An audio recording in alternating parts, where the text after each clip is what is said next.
16 countries, 130 people gathered for a whole week in this amazing place called Goa just to talk about asset-based community development.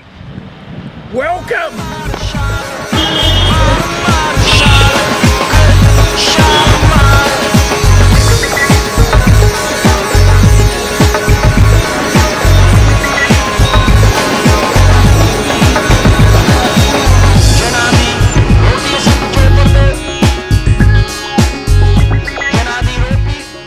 ABCD is fundamentally, as I say, is asset-based, where we really are trying to start with what's strong rather than what's wrong in the community, and community-driven. Fundamentally, this is inside out, not top-down. This is about where people become a citizen and no longer a kind of like a consumer or a customer and what's actually happening in their community. I'm Peter Kenyon. I'm one of the conveners of the Asset-Based Community Development Festival here in Goa. People beginning not to focus on what's broken or what's needed, but beginning the conversation about what's strong in the community, not what's wrong. And secondly, they beginning to see what their role is. And so that first question is, what is it about what we want to do we can do ourselves? We don't need any help, we can actually do it. And then the second question is, well, we still want to drive things, but there's areas we might need help. There might be money or it might be technical help. And thirdly, what is it we can't do that we need, we know, an outside personal body to come in and assist. And it seems to me that captures very much what this asset-based, community-driven approach is all about. Hello, I'm Claire from Leeds GATE. This is the International Centre in Goa, and we're here for a week to explore ABCD with our various partners from around the world. So hopefully we'll do a lot of learning, a lot of discussion, most importantly a lot of listening to what other people are doing around the world to broaden a network of asset-based community development. We're a collective of about 30 people who work together for communities, and so the work that I do is very ABCD focused, but it's also art of hosting, which is participatory leadership, and we blend those together in a model that we call Social Lab, a co-lab. So I'm Doris from Child Play India Foundation. This is a music charity. We are about 60 kids, 60 children strong, learning violin, viola, cello, recorder, flute, clarinet, piano and choir. The assets, actually, this is the thing. When I was a medical student, we were told that India's problem was its population. And so there was this Termination of Pregnancy Act, and there was this whole thing about how we need to get rid of those people, or not have so many people. But I look upon our people as our asset. Our children are our asset. Some parts of the world have diamonds, some people have gold. We've got people.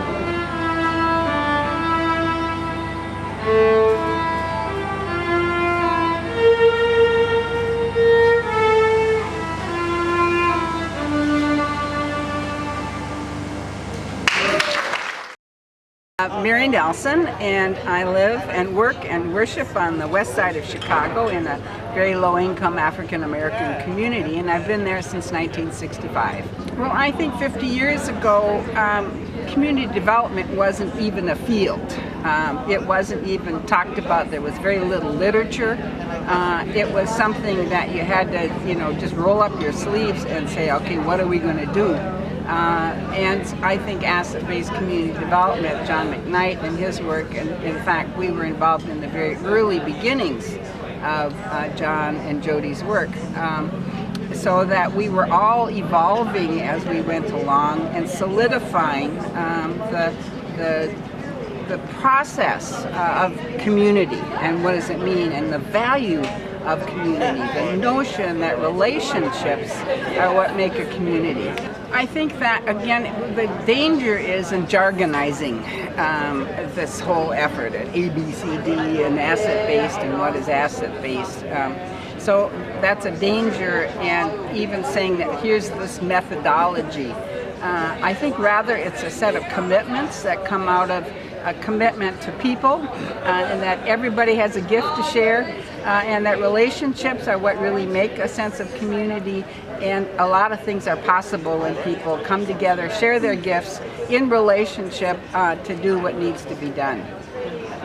exercise. Explain the practicing acts, because there was a bit of a conversation where I've just been about the... Hi, I'm Michelle Dunscombe, and we've just completed the World Cafe here at the ABCD Festival in Goa. And basically the World Cafe, we pose a wicked question to a group, and then we through collective intelligence, as people move around to different tables, we collect a whole lot of ideas that answers that wicked question, and then we're going to be sharing it back with the group after afternoon tea. Keep it simple, so all of my points will be keeping it simple. So pick one thing or start with the basics. Healing the collective, so revealing the sense of community or growing from the trauma, whatever that may be. And sustainability. Hi, my name's Maria D'Souza and I'm an Executive Officer with the Bank of Ideas based in Perth, Western Australia. So the first ABCD Festival was run by Cormac Russell and Nurture Development over in Blackpool in England, and Bank of Ideas works very closely with Cormac over in Australia. We've brought him out to Australia quite a few times. So from that relationship we sort of just thought, okay, well let's get the second one happening to follow on from that. And we thought, Goa, what a beautiful location. Obviously have some family ties here, but it's also a very central place in terms of easy for everyone to get to, very affordable, and we also really wanted to tie in with the local community here as well and help really promote asset-based community development in Goa and in India. So Tuesday we were fortunate enough to head out to Bedal fishing village. It was an interesting journey to get out there, and of course, as happens in India, we pulled into the wrong jetty, but it really gave us the opportunity to see how big the fishing industry is for locals in India, particularly in the Betal region, as we sort of played vehicle Tetris to get through to the jetty, past all of the many vehicles that were there actually to pick up the day's catch and take it to market.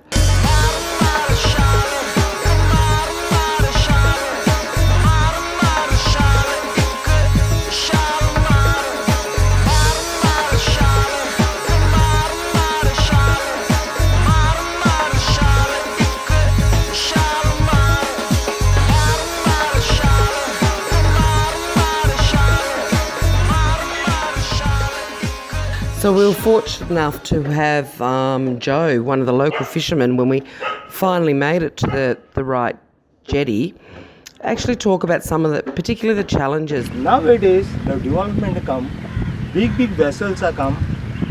I'm sorry to say, government and the Indian from central government are financing for the big people, but for these people, no one is looking.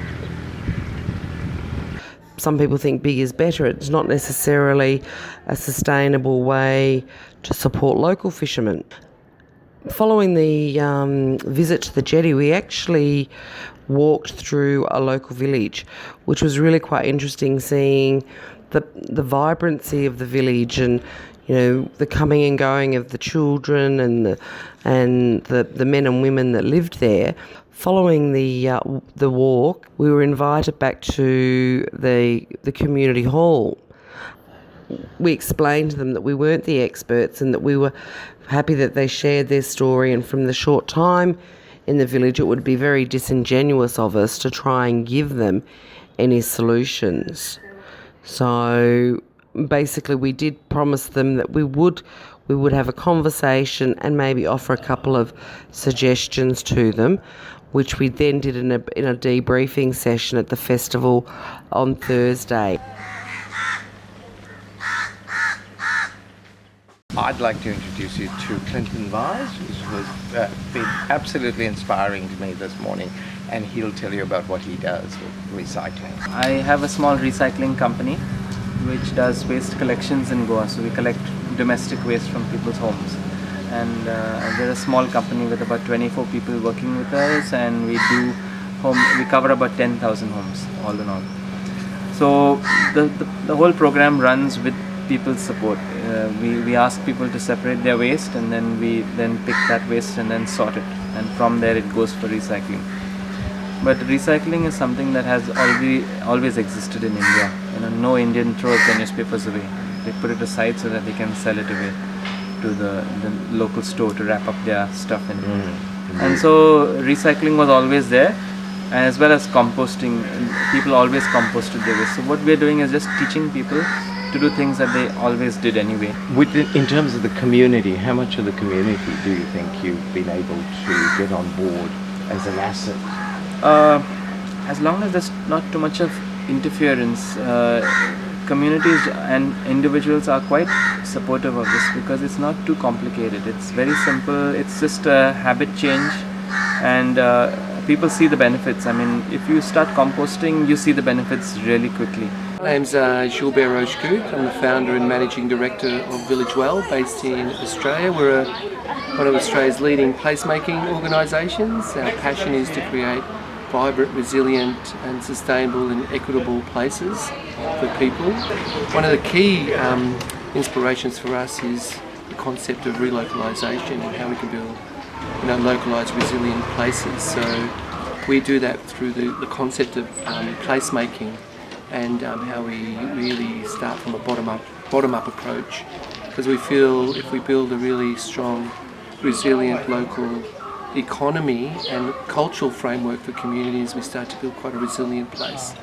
Like in Goa and what's around me, around the Village Well, and people can come and celebrate, connect, find meaning, create beauty, eat, break bread, celebrate, all those things that really make us human.